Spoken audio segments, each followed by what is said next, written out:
Throughout the Second World War, there were many different executions carried out by the German army, but there were a number of heroic people who went to their deaths at the hands of their enemy during the war, and their actions today are not the most well known. One young woman who made her way to the gallows, well a tree, with a noose secured to it, was Lepa Radic, who at the age of just 17 was executed for shooting and firing at her enemies, the Wehrmacht. She was part of a resistance group that became one of the most effective of the conflict, and she operated quietly until she was captured. She was a defiant figure, who today is seen as a hero of the Second World War, but what is her story, and what specifically did she do to play her role in the conflict? And also, what happened when people witnessed her execution that day? Join us today as we look at her, and to support our channel, please make sure to subscribe. Lepa Radic was born to a Bosnian Serb family on the 19th of December 1925. She was raised near to Bosanska Gradiška, and her town today is found within modern Bosnia and Herzegovina. She was raised with communist ideas, and her uncle influenced her political ideas. She was an intelligent girl who was above her peers, and even at a young age she began to look into communism and the political beliefs championed by her family. At 15, she joined the League of Communist Youth of Yugoslavia, and she became a member of the Communist Party of Yugoslavia. But at this time, in 1941, with the Second World War being going on for a few years, Hitler had rampaged throughout Poland and taken it, and he also caused chaos inside of France, but quickly turned his attention to the Soviet Union. Previously, he had signed the Molotov-Ribbentrop Pact, in which he agreed to a ceasefire with the Soviets, but this would be ripped up, as ultimately he wanted to create more Lebensraum and living space for Germans towards the east. With this, a plan for Operation Barbarossa, the biggest military operation in history, was drawn up. But inside of Yugoslavia, Hitler had a slight issue. He would have wanted to take it, but the Kingdom of Yugoslavia tried to remain neutral as the Nazis began to build up their army, and they shared intel with the British. In March 1941, they signed the Tripartite Pact, which secured an agreement between Yugoslavia and the Axis powers, and this then technically allied them with Nazi Germany, Italy and Japan. Hitler later turned and ordered his army to invade Yugoslavia. Lepa Radic was just a teenager when all this was happening, and the Germans rampaged throughout the country and forced to surrender within 11 days. They also made Croatia and Bosnia-Herzegovina into the independent state of Croatia, and Lepa's town was forced into this. Placed into power alongside the Nazis was the Ustase, who ruled over the nation with a reign of terror. They were incredibly brutal and oppressive, and were led by Ante Pavelic, and inside the country they carried out mass executions and killings. They wanted to create an ethnically pure Croatia, and they saw Serbs as a big problem. They wanted to kill 1/3 of all Serbs in the lands, expel and deport another third, and also force the final third to convert to the Catholic faith. They also used acts of murder, and mobs would perform horrific killings and torture. They carried out killings that were similar to the policies adopted by the Nazis during the Holocaust.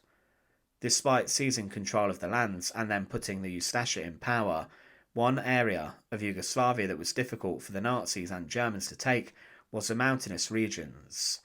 The Wehrmacht were not familiar with the area, and many people retreated to this region to live, but also to form resistance elements and groups.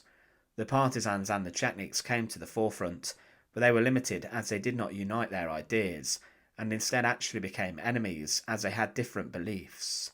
Some Chetniks became hesitant toward resistance acts as they feared what would happen to civilians in reprisal, but the partisans became more forward with their actions. They did not like the more cautious Chetniks, and the Radics hated living under Ustase control, and many of them fled to go and join up with the partisan cause.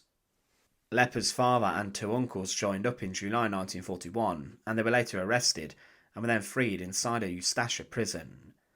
The partisans did allow women and girls to join up to help, and many were placed into positions where they took up arms, and Lepa Radic also joined the partisans along with her sister Dara. But partisans were often treated terribly if they were caught by either the Ustase or the Nazis. If they were seized, they would be tortured brutally and then executed, often in public, to send a clear message to people around in villages and towns, not to rise up against the occupiers. But Lepa Radic became more involved in the military operations of the partisans. In January 1943, the Nazis tried to crack down on them.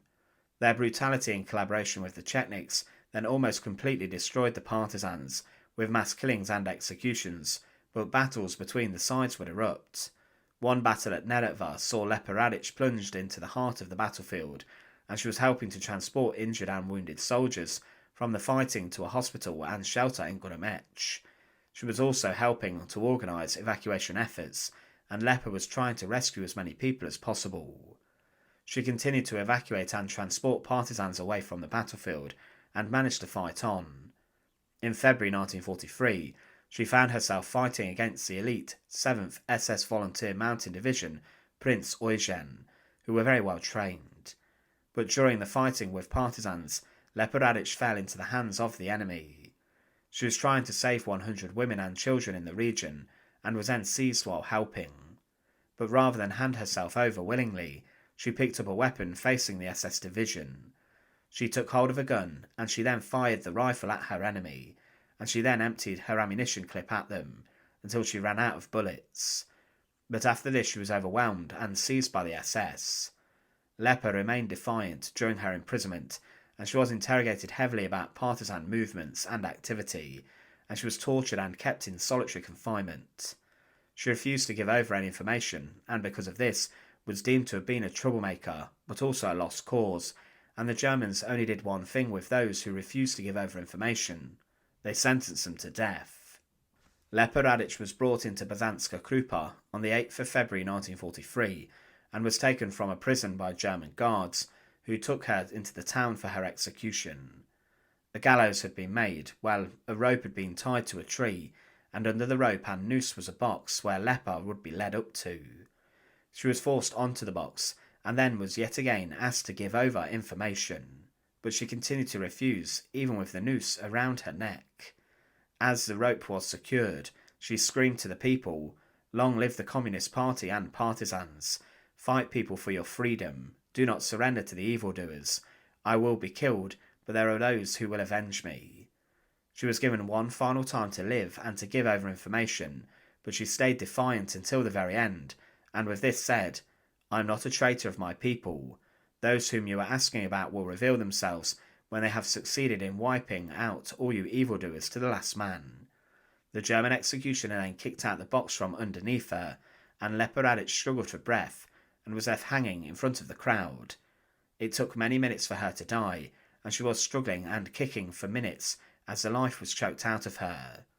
The large public and crowd looked on, and they winced as they saw the teenager's life brought to an end on the noose. After this had happened and her body went rigid and stiff, she was left for some time dangling from the tree, to serve as a harrowing reminder of what happened to the enemies of the Germans who were captured. Not even a young teenage woman would be spared any mercy. Shockingly, Lepa Radic was just 17 years old when she was executed, and the Germans wrote the report on her execution, calling her a bandit girl, and they said she showed unprecedented defiance.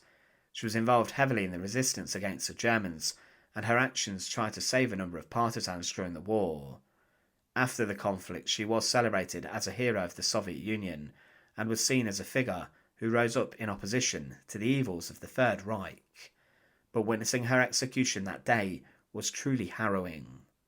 Thanks for watching. To support our channel, please make sure to subscribe, and once again, thank you so much for watching.